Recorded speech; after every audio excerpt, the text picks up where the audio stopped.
So here's kind of a funny question, but it's a legitimate question. Can you donate blood while you're fasting?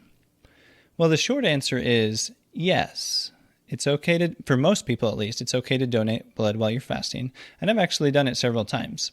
But there are some important caveats to consider, along with always consider your individual medical circumstances, and just in case something is different from what I'm going to explain here. But here's kind of the breakdown of that. So the most important thing to consider before you go and donate blood is hydration. So you want to be well hydrated. But hydration doesn't just mean drinking water. Hydration means water and salt, mainly salt. Other electrolytes, but mainly water and salt.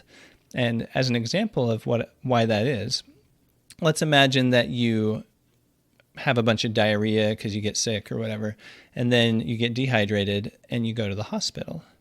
Well, I work in the emergency room, and if I saw you there and I put an order in the computer, it wouldn't say, give them a bunch of water. It would say, give them some saline through an IV. And saline is water and salt. So in the medical community, we know that when you're dehydrated, you need water and salt, not just water. So the same thing applies when you're fasting and you want to kind of keep up your blood pressure and have, to be able to exercise or to be able to donate blood, for example. So that's the main key. So if you're just doing like an overnight fast, say you're fasting for like 12 hours, 14 hours, 16 hours, and you want to go donate blood in the morning before you eat, well, just make sure you get some extra water and salt, and you'll probably be fine. Because food doesn't have much to do with preparing to donate blood. In fact, I always kind of find it kind of funny when I go to the donation center and they have a bunch of cookies and pretzels and things. I mean, the salt in the pretzels might be helpful, but in general, you don't need like to have high blood sugar to donate blood. It doesn't really have anything to do with it. It's really about not being anemic and then having adequate hydration. So when it comes to like longer fasts, I'm going to tell you a story about that in just a second.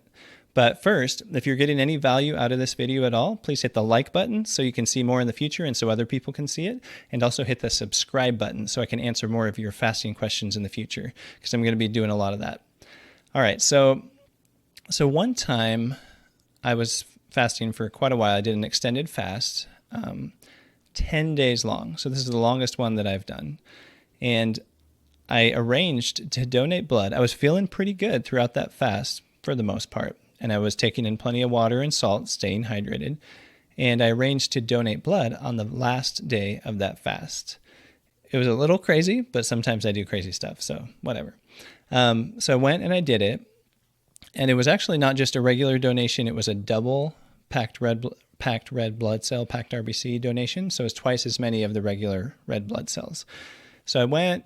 They pricked my finger like usual. I wasn't anemic or anything. They hooked me up. The blood came out just fine because I was nice and hydrated. And then I went home. And so that evening and the next morning, I was okay, but I felt a little more sluggish, a little more fatigued than I had before I donated that blood. So if you're doing a prolonged fast, it's probably not the best time to donate blood. But I did it and I didn't die or anything. So if you're just doing a short overnight fast and you want to donate blood in the morning, probably not that big of a deal in general. So like I said at the beginning, always consider your individual circumstances. But anyway, so that's the basic idea. And if you want to get more of your fasting questions answered, make sure you subscribe to my channel, because I'm going to be doing a lot more of this kind of stuff and other beginner tips and so forth. My name's Ben. I'm a PA, and I work in the emergency room. I've also done family practice and urgent care. I've spent a ton of time learning about fasting and nutrition and trying it myself. And I've got this YouTube channel, podcast, blog, various things that you can check out if you want to learn more. And I'll see you on the next video.